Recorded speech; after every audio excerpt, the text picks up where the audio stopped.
let us start a new poem, Still I Rise, by Maya Angelou, West Bengal Board, Semester 2, English B. Still I Rise. सबसे पहले title के बारे में जाने हम लोग। मैं फिर भी उठ खड़ी होऊंगी, मैं फिर से जाग जाऊंगी। तुम चाहे मुझे जितना भी मारो, तुम चाहे जितना भी मेरा अस्तित्व मिटाने का कोशिश करो, मुझे कितना भी ऑप्रेस करो, कितना भी मेरे वजूद को मिटाने की कोशिश करो, मैं फिर से जाग जाऊंगी, मैं फिर से वजूद में आ जाऊंगी। ये है भाव इस टाइटल का, शीर्षक का माया एंजेलो ने दिया है। माया एंजेलो अफ्रीकन बेस्ड अमेरिकन थी। अमेरिका में दो किस्म के लोग हैं, एक वाइट कॉम्प्लेक्शन वाले जिनको सारा सुख सुविधा, प्रायोरिटी, गवर्नमेंट जॉब के चांसेस, सारे medical facilities, as a citizenship जितना कुछ एंजॉय करना चाहिए एक सिटीजन को, वो सारी फैसिलिटीज उनको मिलती है। जो लोग वाइट स्किन वाले हैं, यानी कि जो लोग श्वेत रंग के हैं, गोरे हैं।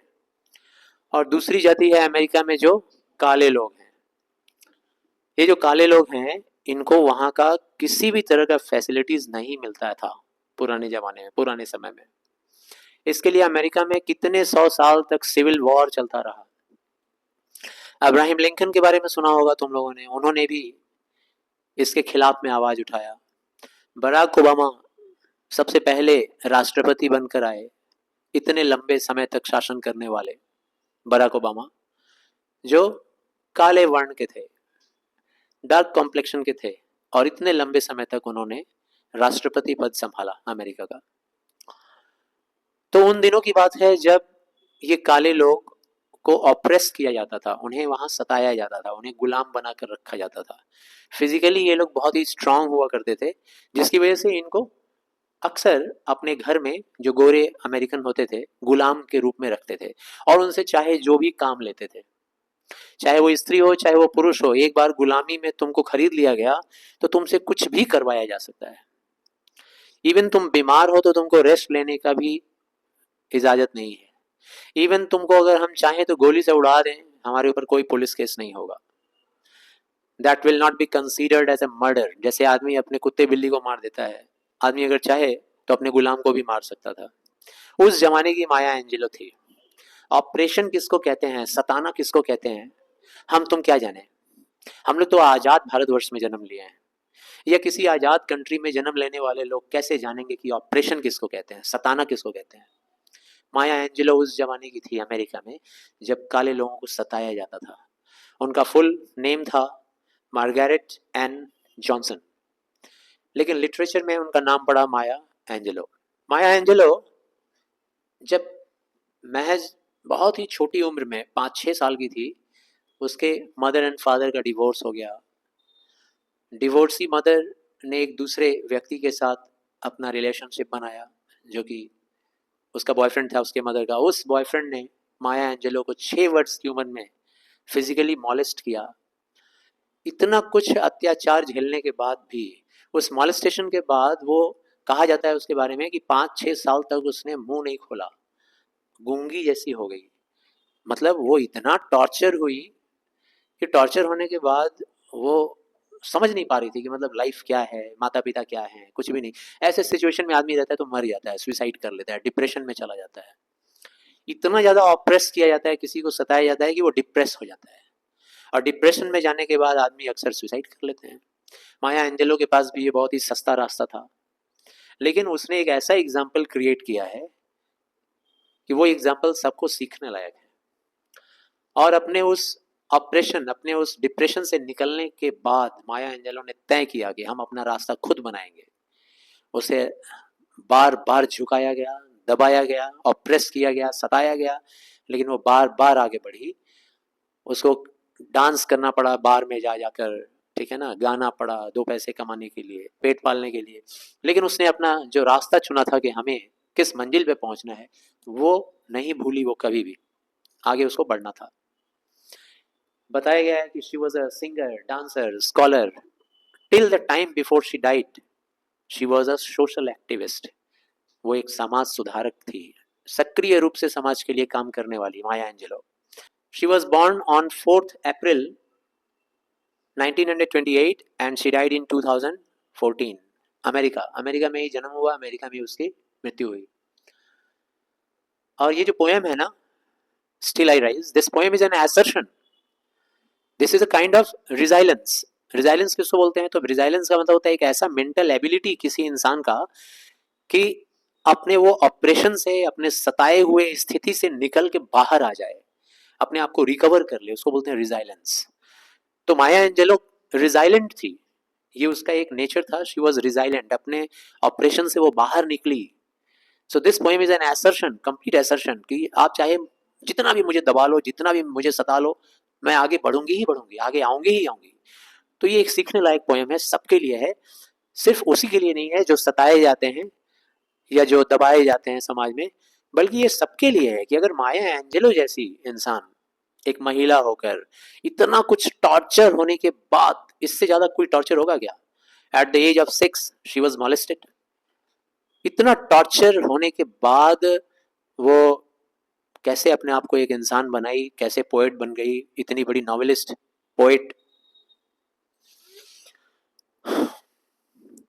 You may write me down in history. Write me down, not write me up.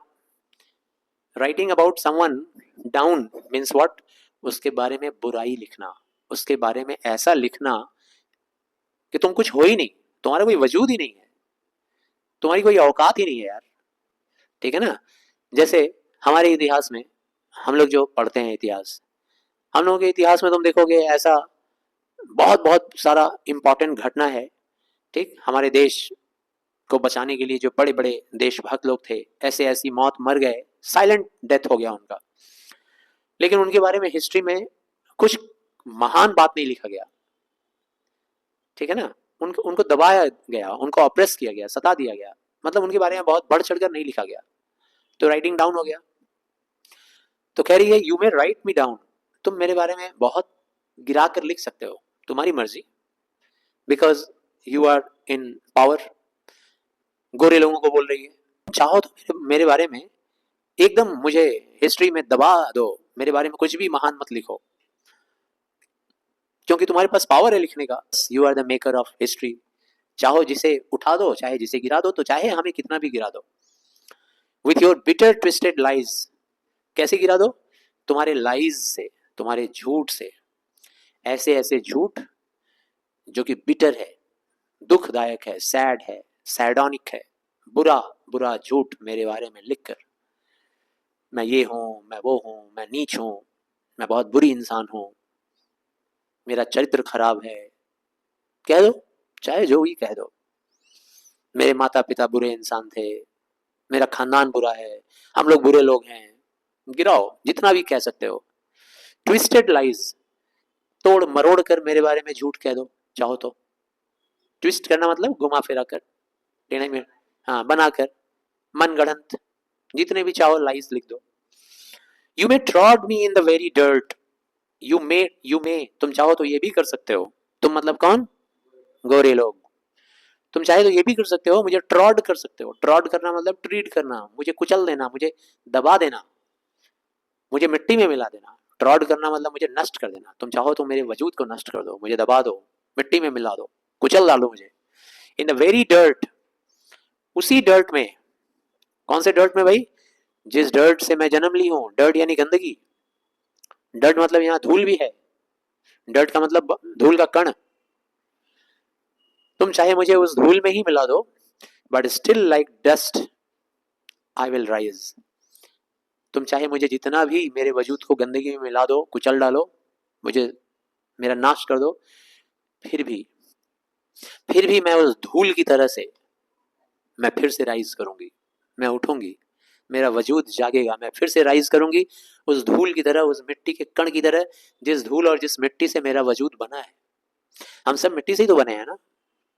Kshitiz जल पावक गगन समीरा, पंच तत्व से बना शरीरा, है ना? तो हम लोग क्षिति, क्षिति मतलब जमीन, धरती, धरती यानी धूल, हम धूल से ही तो बने। तुम चाहे मुझे मिट्टी में मिला दो, लेकिन मैं उसी मिट्टी से फिर से जागूंगी, फिर से पैदा होंगी, अपने वजूद को जिंदा करूंगी, खड़ा करूंगी मैं। Does my sassiness upset you? ओ, क्या मेरा ये सैसीनेस को देखकर तुम अपसेट हो गए? मेरा ये सैसीनेस, सैसीनेस का मतलब क्या होता है? बोल्डनेस, ढीठपना। जब पुराने जमाने के हिंदुस्तान को ही याद करो, ऊंचा जात छोटा जात, आजकल तो छोटा जात ऊंचा जात कुछ रहा नहीं। छोटे जाति के लोग भी जज हैं, कलेक्टर हैं, आईएएस हैं, आईपीएस हैं, प्रधानमंत्री हैं, राष्ट्रपति हैं। लेकिन पुराने जमाने में जब ये छोटे जाति के लोग कुछ अच्छा करते थे तो बड़े जाति वाले लोग उनके इस काम को सैसीनेस मानते थे, बोल्डनेस मानते थे। अरे इतना ढीठ, इतना हिम्मत, आंख दिखा के बात कर रहा है, दब के रहो हमेशा। एक मालिक कभी चाहेगा उसका नौकर का बेटा इंजीनियर बन जाए, डॉक्टर बन जाए? उसका सैलरी कभी नहीं बढ़ाएगा, उसको हमेशा दबा के रखेगा। हमेशा मेरे पे डिपेंड रहो, मेरे से नौकरी, मेरे पास नौकरी करो, मेरे से पैसा लेते रहो, हमेशा ऐसे झुके रहो, सलाम ठोकते रहो। तो कह रही है क्या मेरा ये सैसीनेस, मेरा ये ढीठपना जो मैं ये बोल रही हूँ, अपसेट कर रहा है क्या तुम्हें? अपसेट हो जा रहे हो, बुरा लग रहा है? Oh, why are you beset with gloom? क्यों भाई गोरे लोग निराश क्यों हो जा रहे हो मेरी बात सुन के? निराशा हो रही है, अपसेट हो जा रहे हो? ओहो, cause I walk like I have got oil wells. तुमको तो ऐसा लग रहा होगा जैसे because I walk like, क्योंकि अब मैं ऐसे बात कर रही हूँ, मैं ऐसे चल रही हूँ, मेरा ऐसा वॉकिंग स्टाइल हो गया है। Like I have got oil wells. संसार में भाई दो ही चीज तो बड़ा कीमती माना जाता है, एक तो सोना का खान, हीरे मोती जवाहरात सोने का खान, या तो तेल का खान। मेरी ये सैसीनेस तुम्हें बुरी लग रही है ना, ढीठपना?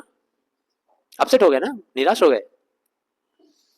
क्योंकि मैं ऐसे बात कर रही हूँ जैसे लग रहा है कि मेरा तो ऑयल का वेल है, तेल का कुआं है। कहाँ पे? Pumping in my living room, मेरे रहने के कमरे में ही मैंने तेल का कुआं रखा हुआ है।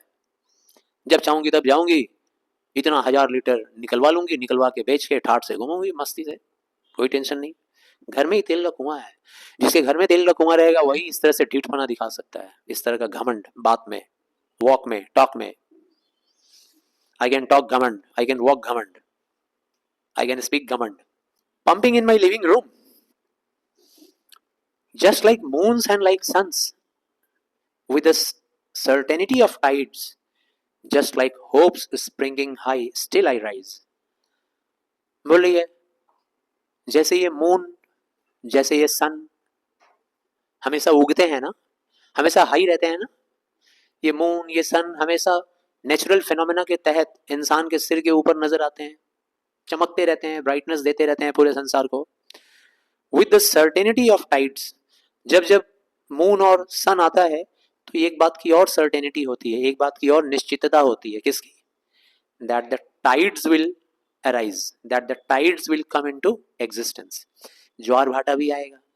जब मून आता है तो मून के ग्रेविटेशनल फोर्स से ज्वार और भाटा होता है, नदियों में, समंदर में होता है ना। हाँ, तो जब जब ये मून, जब जब ये सन आता है तब तब ये टाइड भी होना है। कितना श्योर है ना ये बात? सन है, मून है, जब तक है तब तक टाइड आएगा। उसी तरीके से होप्स स्प्रिंगिंग हाई, उसी तरीके से ये भी तय है कि आशा हमेशा ऊंचा रहता है इंसान का, उम्मीदें हमेशा ऊंची रहती है इंसान की। इंसान को अपनी उम्मीदें नहीं छोड़नी चाहिए, आशा नहीं छोड़नी चाहिए। हर रात के बाद सवेरा आता है, तो हमारे इस ऑपरेशन के बाद भी अच्छा समय आएगा, और आ गया है। Still I rise, just like hopes springing high, जैसे आशाएं स्प्रिंग करती हैं। स्प्रिंग करना मतलब कूदना, उछलना। तो आशाएं इंसान की जिंदगी में उछल उछल कर ऊंचाई तक जाती हैं। बिल्कुल उसी तरीके से आशाओं की तरह से मैं भी राइज करूंगी। स्टिल आई राइज, चाहे जो भी हो। तो समझ में आया ये स्टैंजा में? ये स्टैंजा में कंपैरिजन है किसका किसके साथ? सबसे पहला कंपैरिजन है जैसे कि मून एंड सन आकाश में आता है, तो मून एंड सन के आते ही टाइड्स भी आता है। जितना ये श्योर है टाइड का आना, और जैसे ही आशाएं और उम्मीदें ऊंची ऊंची छलांगे लगाती हैं, वैसे ही मैं भी ऊंचाई तक उठूंगी, मैं भी ऊंची बनूंगी, मैं भी ऊंचाई तक जाऊंगी। Still I rise. Do you want to see me broken? क्या चाहते हो तुम? क्या चाहते हो भाई तुम लोग? व्हाइट स्किन वाले लोग हैं, ये गोरे गोरे लोग, यही चाहते हो ना कि मैं टूटा रहूं हमेशा, दम तोड़ता रहूं, कि मैं लड़खड़ाती रहूं, मैं किसी लायक ना कभी बनूं, मैं हमेशा झुकी रहूं, तुम्हारे अत्याचार सहते रहूं। यही चाहते हो ना तुम लोग।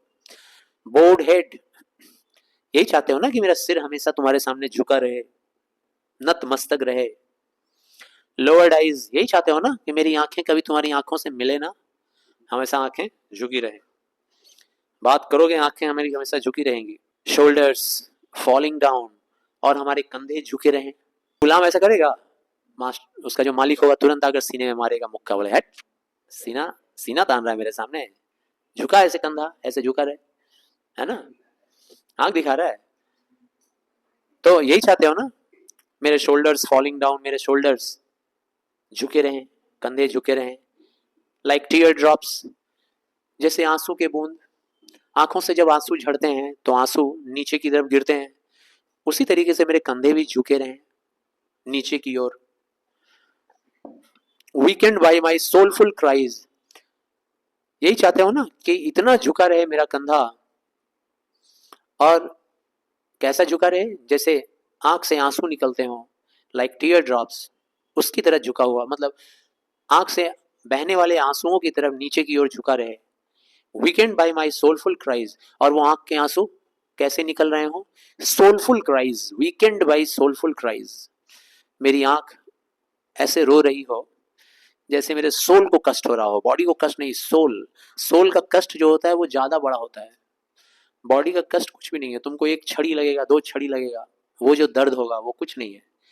लेकिन तुमको कोई अगर कह दे कि तुम छोटी जाति का है, चलो दूर दूर दूर दूर रहो, वहां खड़ा रहो, इधर आना मत, बड़ा जाति का लोग खड़ा है यहाँ पे बैठा है, खाना खाएगा, जाओ वहां बैठो, कोना में बैठो, अभी हम देंगे, अभी हमारे कुत्ते आएंगे खाने के लिए, उनके साथ परोस देंगे, जाओ। अब ऐसा कोई बोल देगा तो कैसा लगेगा, सीना छल्ली हो जाएगा। लेकिन कुछ कर नहीं सकते, पूरा सोसाइटी तो तुम्हारे अगेंस्ट में है।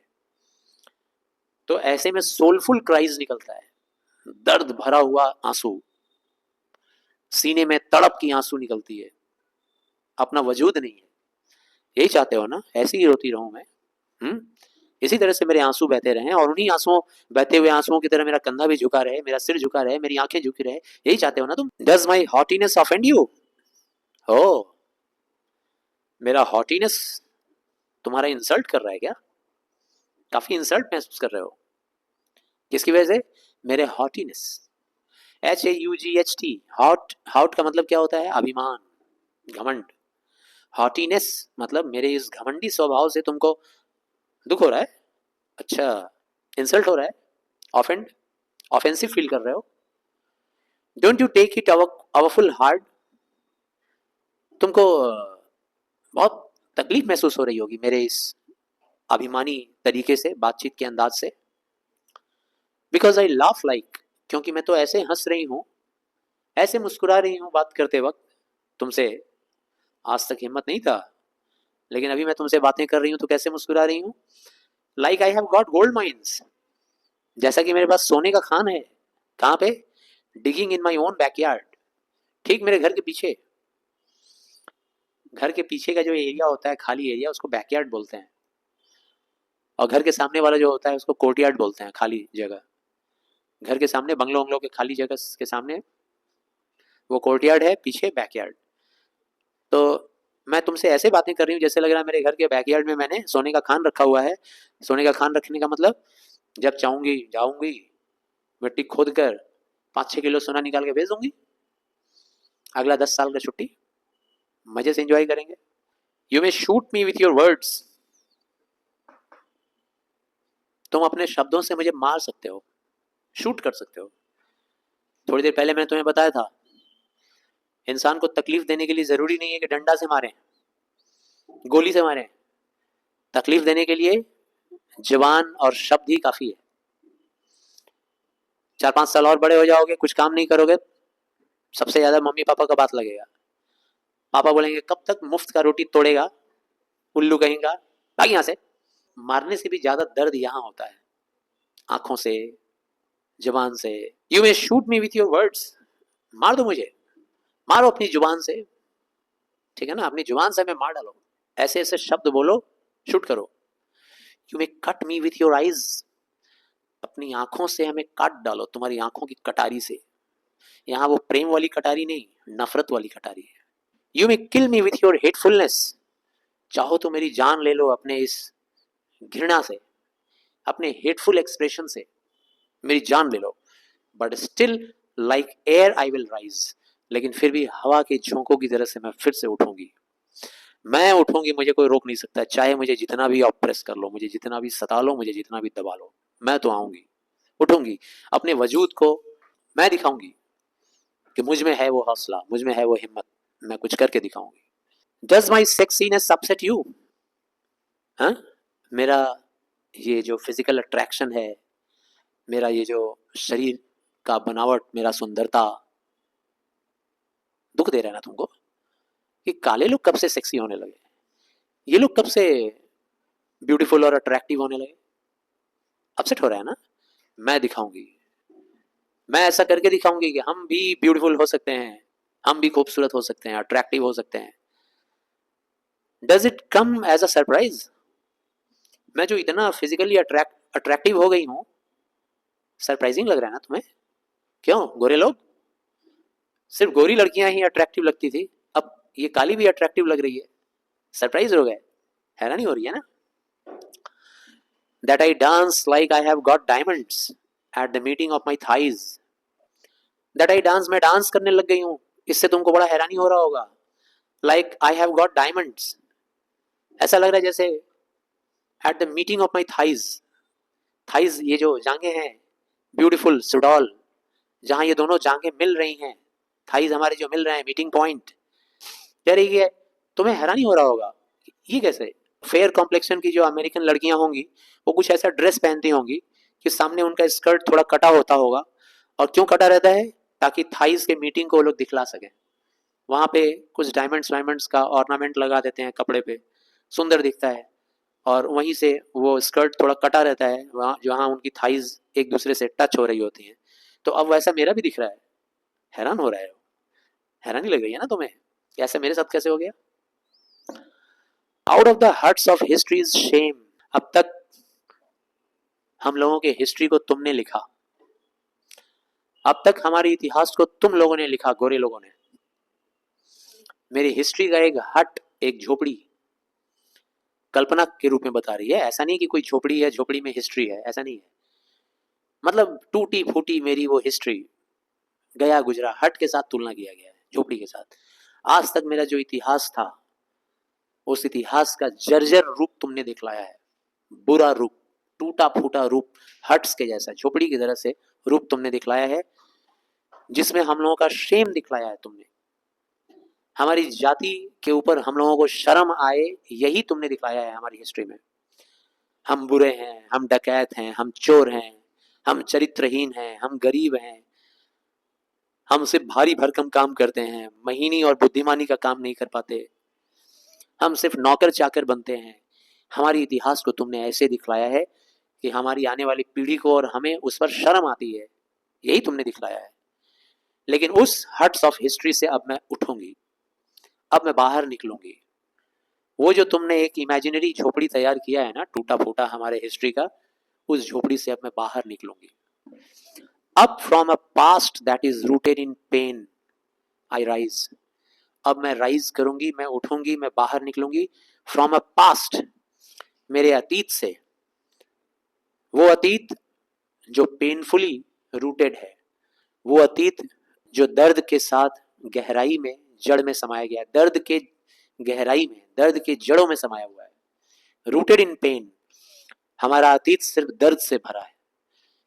हमारा अतीत का पन्ना खोलोगे तो सिर्फ दर्द ही दर्द दिखलाई देगा, हमारे पूर्वजों का, हमारी महिलाओं का, हमारे बच्चों का, हमारे लोगों का, हर तरफ दर्द, फिजिकल मेंटल पेन, ऑपरेशन, हमेशा उनको सताया गया है। लेकिन मैं रिजाइलेंट हूं, मैं अपने रिजाइलेंस को दिखला रही हूं, मैं वहां से उठूंगी, मैं जागूंगी। I am a black ocean, मैं एक काली समंदर हूं। काली समंदर, यहाँ काला वर्ड डिनोट कर रहा है काली जाति को, अमेरिकन, जो काले अमेरिकन हैं, black American. I am a black ocean, मैं काली समंदर हूं। लिपिंग एंड वाइट, ऐसे समंदर जो उछालें मार रही है, जिसके अंदर तरंगे दिख रही हैं, जोर जोर से तरंगे ऊपर उठ रही हैं, नीचे गिर रही हैं, ऊपर उठ रही हैं, नीचे गिर रही हैं। एंड वाइट, दूर दूर तक फैली हुई है हमारी ये समंदर, काली समंदर। वेलिंग एंड स्वेलिंग, तो वेलिंग का मतलब क्या है? फुहारे देना। मैं ऐसी काली समंदर हूं जिसमें से सिर्फ फुहारे निकल रहे हैं। जैसे समंदर से फुहारे निकलते हैं ना, वैसे ही मैं भी फुहारों की तरह से राइज करूंगी, मैं जगूंगी। एंड स्वेलिंग, स्वेलिंग का मतलब ओवरफ्लो, उफान आना। नदी में, समंदर में उफान आता है लहरों का, मैं उसकी तरह उठूंगी। I bear in the tide, welling and swelling, फुहारों की तरह से उठ उठकर, ओवरफ्लो हो होकर, आई बियर, मैं बर्दाश्त करूंगी। किसे बर्दाश्त करूंगी? द टाइड, टाइड को बर्दाश्त करूंगी। कौन सा टाइड? यहाँ टाइड बोला जा रहा है गोरे लोगों का ऑपरेशन। टाइड का मतलब होता है ज्वार भाटा। तो किस किस ज्वार भाटे को मैंने आज तक बियर किया है, बर्दाश्त किया है? गोरे लोगों के ज्वार भाटे को। क्यों मैंने बर्दाश्त किया है? क्योंकि I am a black ocean, मैं काली समंदर हूँ। समंदर का मतलब है जिसके अंदर सब कुछ समा जाए, इसी रूप में मानते हैं ना। हम लोग नहीं कहते हैं कि भाई कैसे इंसान हो तुम, दुख के सागर, ज्ञान के सागर। सागर बोलने का मतलब जिसके अंदर सब समा जाए। तो मैं वो काली सागर हूं जो खूब दूर दूर तक फैली है, उफान जिसके अंदर भरी हुई है, और जिसके अंदर फुहारे और स्वेलिंग के साथ मैं बियर कर जाती हूँ। क्या बियर कर जाती हूँ? गोरे लोगों के अत्याचार को, गोरे लोगों के ऑपरेशन को मैं बियर कर जाती हूँ, बर्दाश्त कर जाती हूँ। Leaving behind nights of terror and fear I rise, और अब पीछे छोड़कर, लिविंग बिहाइंड पीछे छोड़कर, नाइट्स ऑफ टेरर, टेरर का मतलब आतंक। अब हम आतंक में नहीं जिएंगी। अब हमारी जाति, हमारी मूल के लोग आतंक में नहीं जिएंगे। आज तक हम लोग आतंक में जिए। आतंक में जिए मतलब कब गोरा अमेरिकन आकर काले के ऊपर अत्याचार करना शुरू कर देगा, कोई ठीक नहीं है। आधी रात को, खाने के टाइम पर, सोने के टाइम पर कब अत्याचार शुरू हो जाएगा, इस बात का आतंक रहता था। कब बुलाकर मार दिया जाएगा, आतंक रहता था। कब गालियां दे देंगे लोग, कब पीड़ित कर देंगे, दिल को घायल कर देंगे, आतंक रहता था। अब वो आतंक नहीं रहेगा, उसे हम पीछे छोड़ रहे हैं। Nights of terror and fear, वो टेरर और फियर को रात बोला गया है। वो काली अंधेरी रात से अब मैं बाहर आ रही हूँ, पीछे छोड़कर। आई राइज, अब मैं राइज कर रही हूँ। इनटू अ डे ब्रेक, जाग रही हूँ, और जाग कर मैं एक ऐसा डे ब्रेक ला रही हूँ। डे ब्रेक मतलब दिन का शुरुआत। अब मैं एक ऐसा सवेरा ला रही हूँ दैट इज वंडरसली क्लियर, जो कि आने वाले दिनों में हमारे मूल, हमारे जाति के सबके लिए वंडरसली क्लियर होगा। वंडरफुल तरीके का क्लियर, हैरान कर देने वाला, साफ सुथरा, सुंदर, क्लियर, ब्राइट स्काई, जहां सम्मान होगा, जहां इज्जत होगा, जहां कोई डर नहीं होगा, जहां कोई टेरर नहीं होगा, no fear, no insult, no offence, जहां हक मिलेगा, जहां इक्वालिटी होगी हमारी भी उन गोरे अमेरिकन के जैसे। Bringing the gifts that my ancestors gave, अब मैं वो गिफ्ट लेकर आऊंगी। जब मैं राइज करूंगी ना, तो मैं वो गिफ्ट लेकर आऊंगी जिन चीजों को मैंने अभी भी बताया। इक्वालिटी का गिफ्ट, गोरे अंग्रेजों के जो जो हक उन्हें मिलते हैं, वो सारे हक हमें भी मिलने लग जाएंगे। ये गिफ्ट लेकर मैं आने वाली हूँ। वो गिफ्ट लेकर आऊंगी जो गिफ्ट हमारे एंसेस्टर्स ने हमें दिया। हमारे एंसेस्टर्स ने हमें ये गिफ्ट नहीं दिया था, लेकिन हमारे एंसेस्टर्स ने कभी हमें रोक नहीं लगाई थी कि तुम्हें ये चीजें नहीं मिलेगी। रोक किसने लगाया? गोरे अमेरिकन ने। हमें तो हमारे पूर्वजों से वो सब कुछ मिला जो गोरे अमेरिकन को उनके पूर्वजों से मिला, इक्वल। हमें और आपके आपके केस में भी यही होता है। हमारे पूर्वज लोगों से हम लोगों को जमीन मिलता है, जायदाद मिलता है, घर मिलता है, नाम मिलता है ना, मिलता है ना। हमारे पूर्वज कभी ऐसा बोलते हैं कि तुम नौकर बन के रहोगे, तुम छोटी जाति के हो, छोटी जाति के तुम हो, ये ऊंची जाति के लोग बोलेंगे, जो यहाँ समाज में बन गया है। Bringing the gifts that my ancestors gave, I am the dream, मैं ड्रीम हूं, मैं सपना हूं। आई एम द होप, मैं उम्मीद हूं, मैं आशा की किरण हूं उन तमाम गुलामों के लिए, दासों के लिए, जो काले वर्ण के दास हैं, जो काले वर्ण के गुलाम हैं मेरी तरह, जो प्रताड़ना झेलते हैं, जो पेन झेलते हैं, इंसल्ट झेलते हैं, उन सब के लिए मैं आशा की किरण, उन सब के लिए मैं सपना हूँ। आई राइज, आई राइज, आई राइज। मेरा आगमन होकर ही रहेगा, मेरा आगमन होकर ही रहेगा, मेरा आगमन होकर ही रहेगा। मैं जाग कर ही रहूंगी। तो आशा करते हैं समझ में आया। और ये जो पोएम है ओरिजिनली ये कलेक्शन ऑफ पोएम से लिया गया है, जिसका मतलब जो जो जिसका नाम है एंड स्टिल आई राइज। धन्यवाद।